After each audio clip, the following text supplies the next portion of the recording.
Teamwork isn't just nice to have in business, it's the undisputed competitive advantage. When your team members work as a unified force, your whole operation benefits through higher productivity, thriving creativity, and unstoppable momentum. Welcome to the Impactful Teamwork Podcast, where we share with you strategies and tactics to help you develop game-changing teams so that you and your business can make a real difference in the world.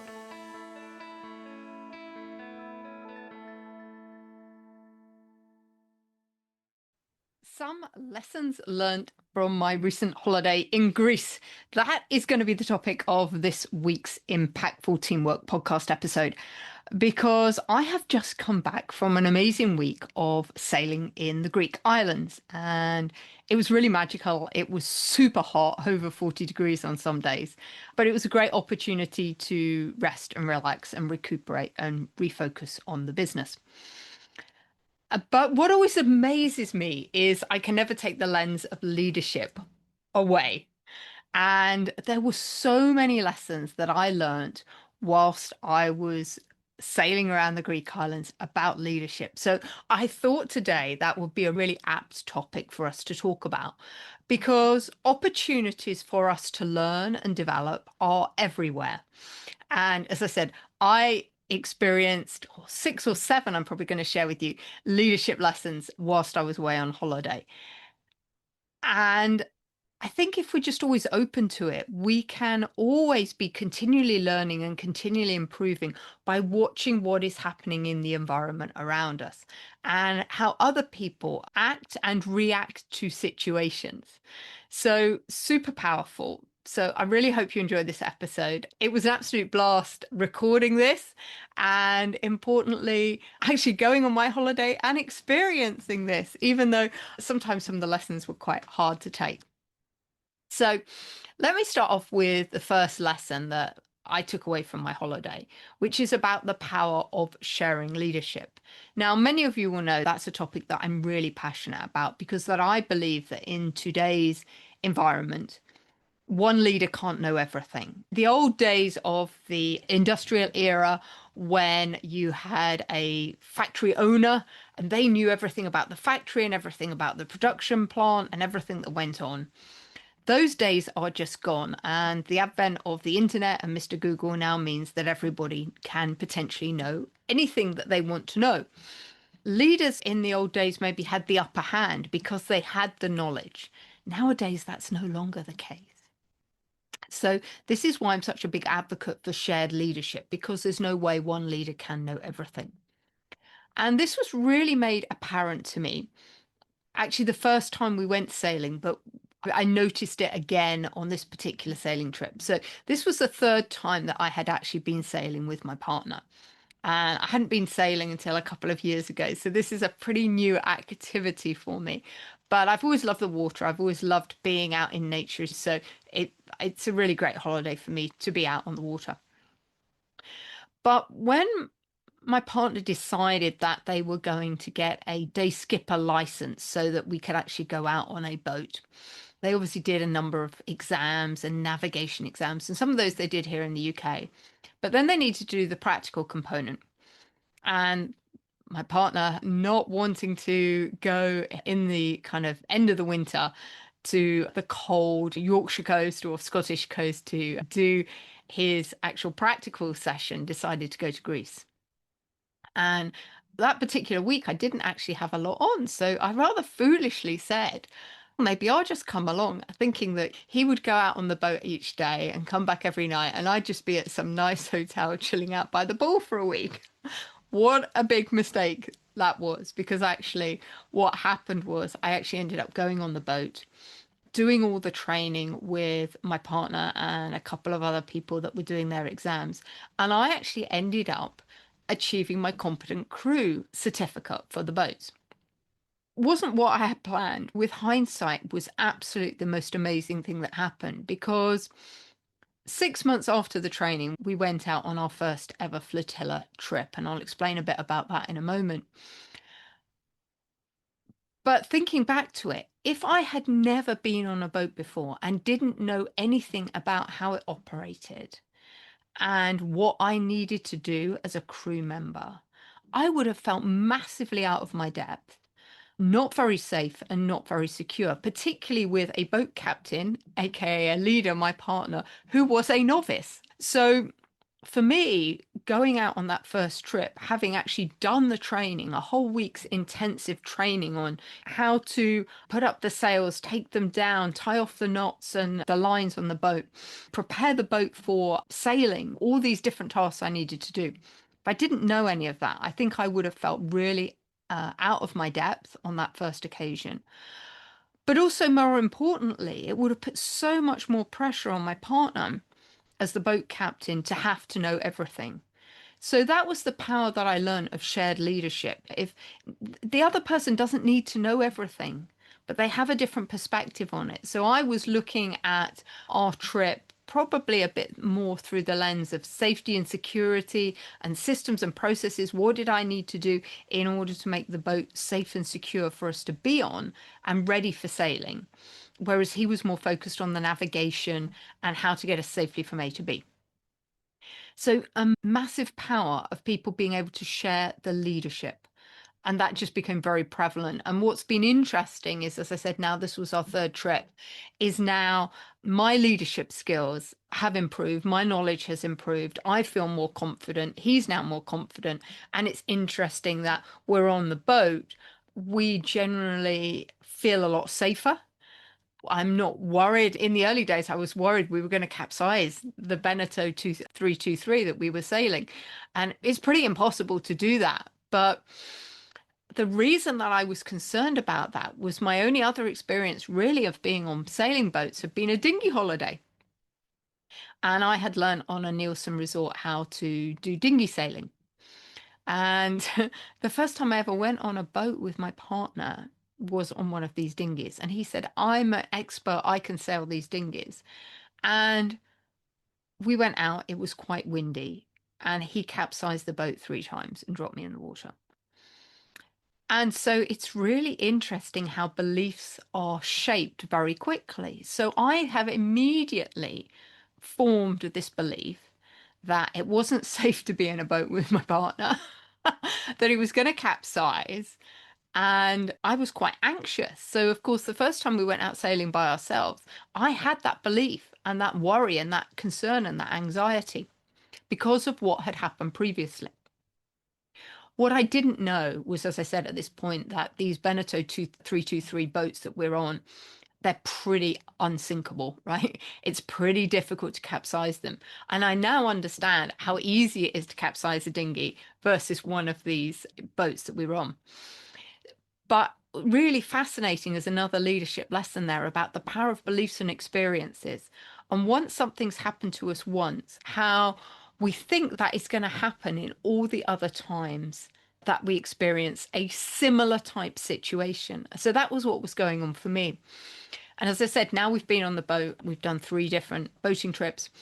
I was way more confident. So when we were sailing this time and the boat was tilting, I wasn't worried that we were going to capsize like I was. I remember that first time being absolutely terrified the minute the boat keeled in any sort of way that it was going to go over. But now I've spoken to some people, I've got some other advice, I've done a bit of research, and I really do now feel a lot more confident that our probability of capsizing that boat is absolutely minuscule. So I really shouldn't worry. And that's a belief I need to release, right? Because it's no longer serving me. Actually, it was impacting negatively my experience of the holiday because I kept thinking we were going to capsize, and that was something that was never going to happen. Second leadership lesson that I really learned on holiday was about the power of roles, responsibilities, and accountability. Because when you're getting ready to sail and we're ready to leave the port, there are a huge number of jobs that need to get done in order to get the vessel ready. And quite intuitively, we naturally split up everything that needed to get done. So I did a lot of the stuff below deck, making sure all the cabin windows were sealed, all the hatches were down, everything was put away, everything was very secure, so that should we get some good wind and we were keeling in the boat and it was tipping over a bit, that nothing would fall off and we wouldn't break anything. I was also responsible for doing all the radio and calling in and letting the captain of the flotilla we were on letting them know that we were leaving port and coming in and all that type of thing. Whereas my partner took much more responsibility for making sure that all the sails were in order, all the lines were in the right place, and all the navigation was set up so that we didn't go and run aground or anything like that. It's incredible when you've got these roles and responsibilities, how people can step in and feel empowered to do what they need to do in order to make the event a success. And that kind of needs some systems and checklists. So when I was doing my competent crew training, I was given a checklist of everything I needed to do to make sure the boat was safe and secure to set sail. In my mind now, I don't need to look at the list anymore. I know, but I know each of the things I need to do in order to make that happen. And so that's the power of systems. When we've got those processes in place, everyone knows what to do and how to do it, then it makes everything pretty effortless. And we can get going quite quickly because everyone's taking their roles and responsibilities appropriately. There was another really interesting thing that I observed in terms of team dynamics, because as I said, when we were on this holiday, we were part of what we call a flotilla. So effectively what happened was we had our own boat, but we were part of a group of 9 other boats. And we were on effectively what I might want to call an organized trip. So we met up with the other 9 boats, and one of those boats was the boat leader of the whole flotilla, so the flotilla leader, and they had with them a social host and an engineer. And they were in charge of telling us every day that this is the port we're in, and we are going to travel to port B. This is where it is. This is how many nautical miles there is away. This is what the winds are doing. And please make sure that you're at this location by, say, 5 o'clock in the evening. And for us, that was a really great way to experience sailing, but do it in a very safe and secure way. So we talk a lot about psychological safety in the workplace, and this was our psychological safety on the boat. Because what it meant was we had some backup should anything go wrong. As I said, we're quite novice. It's only our 3rd time of sailing. We're not exactly competent at this, but it meant we had a safety net should anything go awry. We were given the directions of where to go, but how we got to point B was entirely up to us. We could go and stop at any of the coves we wanted and have lunch and go swimming, or do more sailing and then sail back to that port B each night, however we wanted to do it. So we had a huge amount of flexibility and autonomy to do what we wanted. But what was great was that we had a very strong support mechanism around us. So in the event that anything happened, we could just call up the flotilla captain and ask for help. And it's a bit like, I describe it like this, having the AA on speed dial, right? So the flotilla captain and crew with her crew and the engineer were available to come out and help us should anything go wrong. And in fact, on this particular trip, nothing did. But I remember the first trip that we went on, I was always responsible for putting the anchor down when we were about to get towards a cove where we wanted to stop and maybe have a swim and have lunch. And the anchor comes up really high. And when you want to put the anchor down, you want the anchor to drop immediately. But it often catches on the end of the boat. So what you need to do before you actually get to put the anchor down is almost like tip it over a fulcrum point, so that the minute you push down on this automated button that you have, the anchor drops immediately. So we were approaching this port, and I was at the front of the boat, and I pushed the anchor off the edge. But unfortunately, what I didn't realize was that the chain for the anchor had not dropped into the ankle correctly. So I pushed the anchor off the edge of the boat, and it jumped off the winch and kept going and going. And I'm pushing this button to try and stop it, and nothing's happening. And the end result was we had 50 foot of anchor hanging off the end of the boat, and it had jumped off the spindle. So we couldn't get it up in any shape or form. And that's when having a safety and support mechanism around you is so important, because they came out from the lead boat, and it must admit it took them about 2 hours and a lot of manpower to actually eventually help us get the anchor up and get it back onto the winch so we could get it back onto the boat. I always think to this day, what would have happened if we hadn't had that and we had just been out there by ourselves? What would we have done? Because we couldn't get the boat into a port because we had this huge anchor waving around that would have got caught on everything as we went in. So this is the power of teams, actually, and having a team around you that can support you when something doesn't work. And I'm incredibly grateful for that. And one of the reasons why we continue to go on flotilla holidays like this is because we know that we've got this support mechanism around us, people that we can call on should something not work. And also, they're great because they help give us direction in terms of how to dock the boat. Some of the ports in Greece, as you might imagine, during the summer period, are very busy. But we know that the lead flotilla boat captain is there giving us direction and has saved us a place on the quay and places to anchor up. So really, really useful. But the other thing related to team dynamics is actually the team dynamics of the lead boat. So as I said, there's a boat captain on there. That was a young lady called Anya. We had a social host called Charlotte, and we had an engineer called Josh. And these three people really demonstrated to me the power of teamwork and close collaboration and cooperation.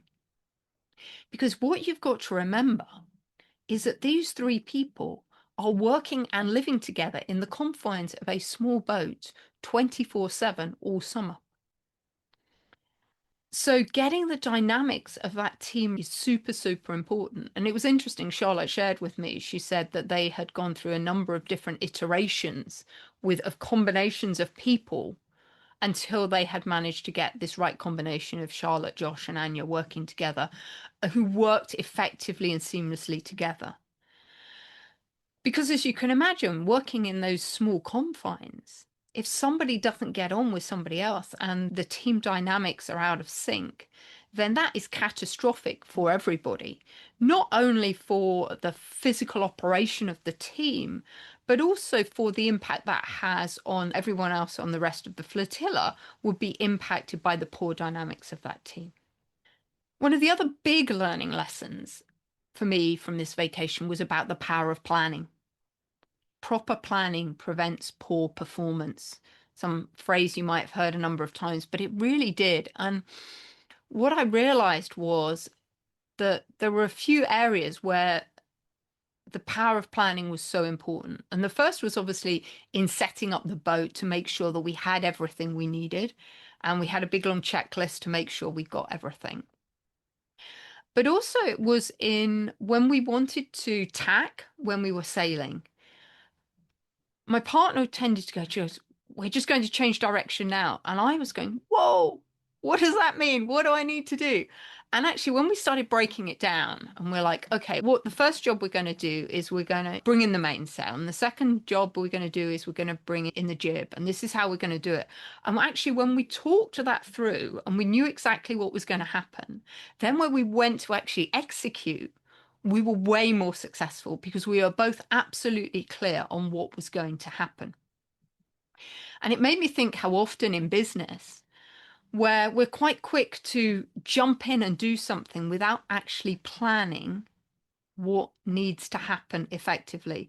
And indeed, actually, this was just a topic of a conversation I had with a coaching client this morning, where they've got a lot of deadlines. As we often see in business, companies and teams firefighting just to get things done. And sometimes the thought of stopping and planning seems counterintuitive. But I can assure you, and definitely this was the case on our holiday, that every time we planned and we were very clear on what needed to happen, we were able to execute a lot more effectively. So I think there's a great leadership lesson there about the power of slowing down, stopping, and planning means that the execution is a lot more effective, a lot more seamless, and generally gets the results you want rather than the results that we didn't want. The other thing I noticed was when we didn't plan, what tended to happen was then my partner would get quite anxious, get really frenetic. His energy, like, Julia, do this, do that. And actually, what that did was that just confused me. And I was like, oh, I don't know what to do. Am I doing this? Am I doing that? And I think, again, we see this a lot in business where when leaders get anxious that we're not getting the results we want, we're getting under pressure, their energy gets quite dysfunctional. A lot of you will know that I talk about it a bit like a sparkler on fireworks day. Something's going all over the place and there's no direction to it. The energy is really scattered. And I really experienced that the challenge when that energy is really fragmented and scattered, how then it changes the energy of the people that you're with and makes them in that confused, scattered state. And then nobody can achieve anything. And you can really see how something could go quite massively out of control when that happens. And I was really fortunate, actually. One of the other people on my holiday was a Navy captain. He'd been 35 years in the Navy, and I had a long conversation with him about energy. And he was telling me, and he's commanded a number of warships for the Navy around the world, and some of them in combat zones. And we were talking about how it's so important that a leader can moderate their energy in times of crisis. A leader actually needs to be able to control their energy and not get caught up in the frenetic chaos going around them, because that's what kind of grounds and anchors everything. If the leader can stay grounded and anchored, then everyone else can stay level around them. But as I experienced, when my partner got quite chaotic and frantic and wasn't that kind of anchor of support, then everything else went awry around us on the boat. Finally, the other really important lesson that I learned on holiday was how we can get so fixated on the result that we forget to look around us. So there were a number of times when I was actually steering the boat when we were out. And in order to make sure that we were staying on the right course, I'd often pick a point on the horizon and know that I had to keep the boat heading that way. And that worked really well for me until it didn't, right? Because what I realized was I was often so fixated on where I was heading that I was going along and I was like blinkered, right? I didn't really see everything else, including not seeing the ferry that was coming in quite rapidly from my port side one day. And again, that was such a great analogy for me of what happens in business when we can get so caught up in the goal, the destination, where we want to get to, what's happening, but we forget to take the blinkers off and see everything else that's happening around us. Because unless my partner had been there and was actually paying attention to what was going on around us in the environment, there was the danger that me and the ferry could have ended up in a nasty collision. So we see this in business a lot, with business leaders not really recognizing and seeing what's happening in the landscape around them. And this is why we've seen companies in the past fall into demise, because they haven't recognized the changing conditions around them. They've been so focused on where they're going that they haven't seen the changing landscape. And this is something with the advent of more technology, more AI around us. Things are changing at a rapid speed. And as leaders, we have to have this amazing periphery vision to see everything going on around us and really pay attention to where we are placing our attention as we're going through our day to day. So, with that in mind, actually, I am running a webinar on August 12th, one of our 20-minute teachings. It's called From Busy to Brilliant: How Strategic Attention Fuels High Performance Teams. So, taking some of these lessons, and particularly that one that I just shared about leaders often getting blinded by everything around them, how we can really use the power of attention and where we place our attention to accelerate business performance. So I hope you've enjoyed some of these nuggets that I took away from my holiday in Greece. It was very relaxing. I hope many of you get an opportunity to get a break over this summer period. Take that opportunity to rest and recalibrate and reset and come back motivated, engaged, and just with a renewed sense of vigor and purpose. I know that I've got that, and I wish that for you too. So I hope you've enjoyed this episode of Impactful Teamwork, and I look forward to seeing you on the next one. Okay, bye-bye.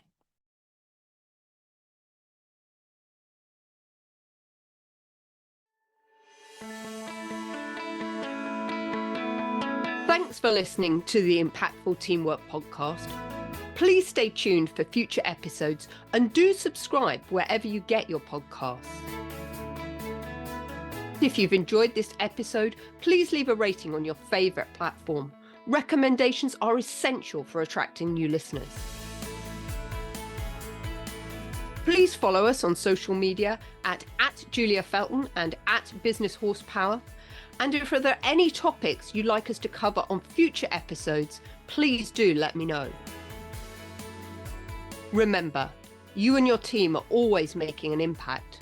What impact will you make today?